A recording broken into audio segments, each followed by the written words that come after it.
Bonjour, je suis Olivier Clémence et tu écoutes Réussir mon e-commerce.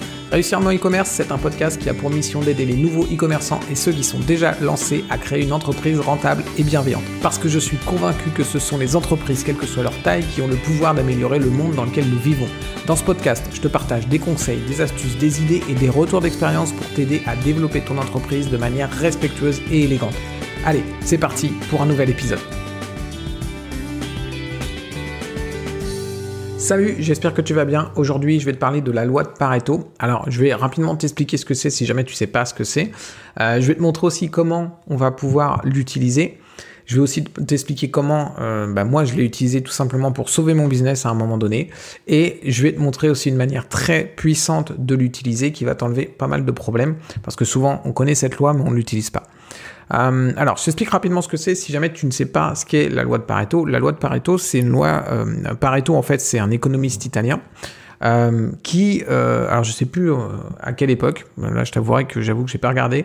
Mais il a découvert quelque chose, c'est qu'il a découvert que 20% des pays possédaient 80% des richesses mondiales. Donc, il a vu ça. Et il est allé plus loin, finalement, avec cette loi en se disant, OK... Si 20% des pays possèdent 80% des richesses mondiales, est-ce que ça s'applique par exemple, aux gens qui sont dans les pays ? Et il a constaté que 20% des habitants d'un pays possèdent 80% des richesses du pays. Et il a continué à appliquer ça, et plein de gens ont continué à appliquer ça, et tu le vois, cette règle, on la voit partout. Alors évidemment, c'est pas tout à fait 20% et 80%. L'idée, c'est de se dire qu'il y a une minorité de choses qui génèrent une majorité de résultats.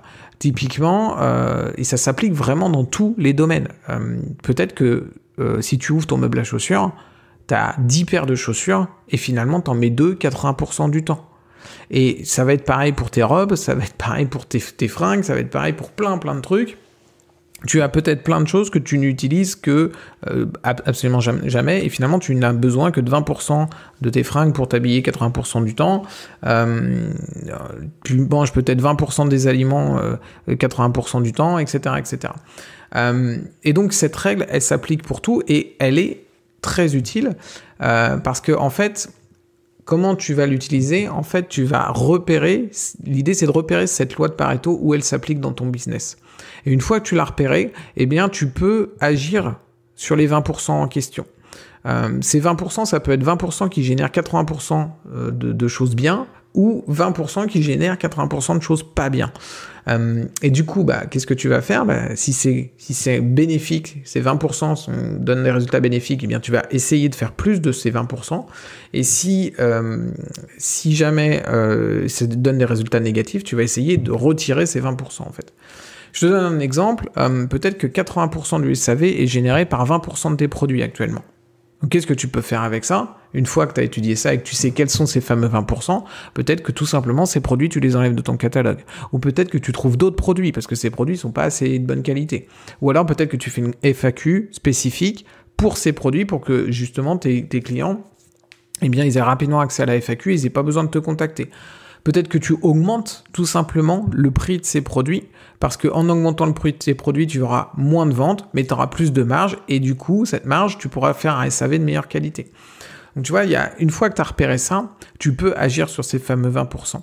Peut-être que tu as aussi dans ton business 20% des sources de trafic qui génèrent 80% de tes ventes. Tu vois, peut-être qu'actuellement tu utilises 4-5 sources de trafic, tu vois, et finalement, c'est juste le référencement naturel qui t'amène du trafic. C'est lui qui t'amène 80% de ton trafic. Donc, la question que tu peux te poser, c'est est-ce que je devrais pas passer plus de temps à faire du référencement naturel et laisser tomber les autres sources de trafic pour l'instant ? Tu vois ? Ou alors, tu les automatises, pardon.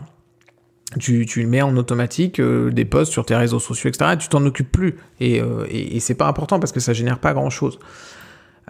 Et ce qui est intéressant aussi avec la loi de Pareto, c'est que tu peux creuser dedans. C'est-à-dire que là, on a vu que 20% de tes sources de trafic génèrent 80% de tes ventes. Tu as identifié que finalement, donc c'est le SEO qui te ramène le plus de ventes, ton référencement naturel. Ok, tu peux réappliquer cette loi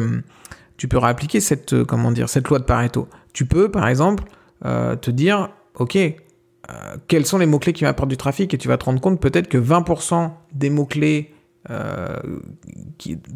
que tu as t'apportent 80% de ton trafic. Donc du coup, ces mots-clés-là. Est-ce que j'ai encore des positions à gagner dessus? Peut-être qu'ils m'apportent déjà énormément de trafic alors que je suis en position 4-5 et peut-être que je peux monter en position 1 ou 2, tu vois. Ou est-ce que j'ai des mots-clés qui sont très similaires que je peux essayer de cibler? Tu vois, tu peux aller creuser encore plus profondément en appliquant cette loi de Pareto de façon successive. Et moi, en fait, je l'ai utilisé dans mon business à une époque. C'est-à-dire qu'en fait, je suis arrivé et j'ai eu des problèmes de dos énormes, en fait, à un moment donné dans mon business.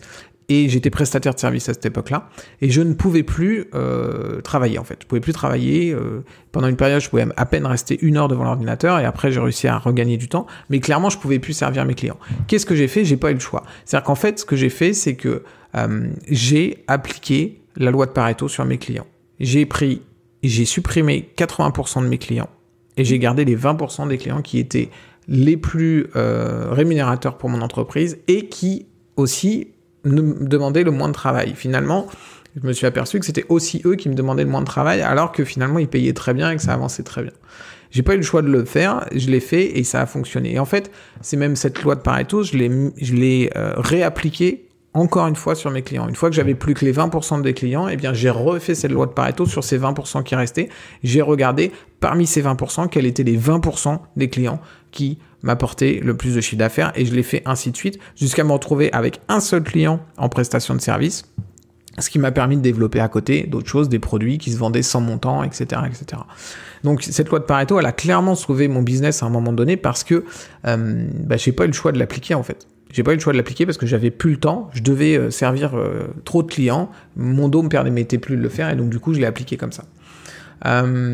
Et ce que je voudrais te partager aussi aujourd'hui, c'est une façon extrêmement puissante d'appliquer la loi de Pareto parce que, et je te le souhaite pas, t'es sans doute pas à un stade où ok, tu peux te dire je vais enlever 80% de mes clients et garder les 20%, peut-être que ça fait un peu peur. Moi j'étais à un stade où j'avais pas le choix, de toute façon j'ai dû le faire. Mais je te souhaite pas d'arriver à ce stade-là où t'as plus le choix, ton corps est en train de te dire qu'il va lâcher l'affaire. Donc peut-être que là, aujourd'hui, te dire ok, je vais enlever 80% de mes clients, c'est carrément impensable pour toi. Et c'est ok parce que de toute façon, peut-être que la loi de Pareto s'applique pas spécifiquement sur tes clients. L'idée, c'est d'aller chercher où elle va s'appliquer. Mais là où ça peut devenir très puissant, c'est quand tu vas utiliser le chevauchement de loi de Pareto. Comment ça fonctionne? En fait, si tu prends la loi de Pareto, de base, elle a que 2 côtés. C'est-à-dire qu'en gros, tu as d'un côté les 20% qui donnent des résultats et de l'autre côté, les 80% qui en donnent pas. Ou alors, d'un côté, les 20% qui créent des problèmes et de l'autre côté, les 80% qui créent pas de problème. Okay, donc, tu n'as que 2 facettes à cette loi de Pareto. Et souvent, on va se dire, ok, je sais pas, moi, j'ai 20% de mes produits qui génèrent du SAV. Et 80% des produits qui n'en génèrent pas. Donc ok, c'est 20% de produits qui génèrent du SAV. Le SAV, c'est de l'argent perdu pour moi. Est-ce que je peux pas supprimer ces 20% de produits? Je les enlève, tu vois. Mais là, c'est là que tu vas commencer à te poser des questions et te dire, ouais, mais alors, est-ce que ces produits-là, c'est pas, par exemple, ceux qui vont aussi attirer les nouveaux clients? Et c'est là que ça devient intéressant. C'est que là, tu vas pouvoir combiner tes lois de Pareto. En fait, tu vas te dire, ok, t'as identifier une loi de Pareto dans ton business qui est que 20% des produits génèrent 80% de ton SAV. Et maintenant, eh bien, tu vas appliquer cette loi de Pareto aux questions que tu te poses. Typiquement, ok, est-ce que ces produits-là, si je les enlève, je vais perdre des nouveaux clients parce que peut-être que mes nouveaux clients rentrent par ces produits-là. Eh bien, tu vas appliquer ta loi de Pareto sur cette question-là. Et tu vas te dire, ok, quels sont les 20% des produits qui attirent les 80% de mes nouveaux clients. Okay, et là, tu as 2 lois de Pareto. Tu as la loi de Pareto, 20% des produits génèrent 80% de SAV, et tu as la loi de Pareto, 20% des produits attirent 80% des nouveaux clients. Ce qui fait que quand tu combines tes 2 lois, tu peux faire un cadran avec 4 niveaux. Tu vas avoir les produits qui font pas de SAV et qui génèrent des nouveaux clients. Donc là, clairement, ça, c'est des top produits et tu peux y aller à fond. Tu fais de la pub dessus, tu balances sur ta newsletter, t'en parles sur les réseaux sociaux, tu les mets en avant sur ton site. Tu essaies d'en vendre un maximum parce qu'ils font pas de SAV, ils t'attirent des nouveaux clients. C'est vraiment des produits stars. Faut que tu fonces. Ensuite, tu vas avoir les produits qui font pas de SAV, mais qui attirent pas de nouveaux clients. Donc, ils sont plutôt OK. On va les laisser, tu vois, c'est pas grave. Ensuite, tu as les produits qui font du SAV. Donc, c'est un peu casse-pied, mais ils appellent quand même des nouveaux clients. Ok, admettons. On peut admettre de faire du SAV parce qu'ils génèrent des nouveaux clients. Et après, tu vas avoir les produits qui génèrent du SAV, mais qui n'amènent pas de nouveaux clients. Et ceux-là, c'est des mauvais produits.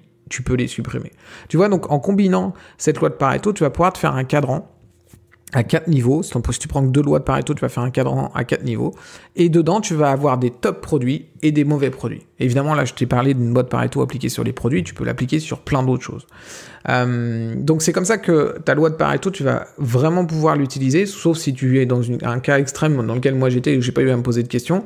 Mais si tu te poses des questions parce que justement, tu as identifié une loi de Pareto, mais tu n'oses pas trop l'appliquer et faire de grands changements dans ton entreprise parce que tu as peur que ça fasse quelque chose, eh bien, que ça fasse quelque chose de négatif, sur ce truc négatif, réapplique ta loi de Pareto, revérifie, et là, tu vas pouvoir te faire un cadran et tu vas plus réfléchir à ce moment-là parce que à ce moment-là, tu vas avoir non seulement des top produits et des mauvais produits en dessous. Et dans ce cas, tu sais ce que tu as à faire sur cette sélection de produits. Si ça t'intéresse d'appliquer cette loi de Pareto dans ton business, moi j'ai créé une liste d'idées que j'essaie de mettre à jour régulièrement où je mets des lois de Pareto que tu peux aller creuser dans ton e-commerce parce que la loi de Pareto elle est extrêmement simple, mais après il faut juste avoir les bonnes idées pour aller la chercher. Là je t'ai donné des idées classiques sur le SAV et sur les ventes de tes produits, tu vois. Mais il y a plein de façons d'appliquer la loi de Pareto. Donc ce que j'ai fait, c'est que j'ai créé une liste de lois de Pareto qui peuvent s'appliquer au site e-commerce et j'essaie de la maintenir à jour et je la partage uniquement aux membres qui sont inscrits à ma newsletter. Donc si ça t'intéresse, je te mets le lien pour t'inscrire à la newsletter et recevoir cette liste d'idées de lois de Pareto à appliquer dans ton business. Je t'invite à regarder dans les notes du podcast pour trouver ce lien et t'inscrire à la newsletter. Je te dis à très vite pour un prochain épisode. Ciao.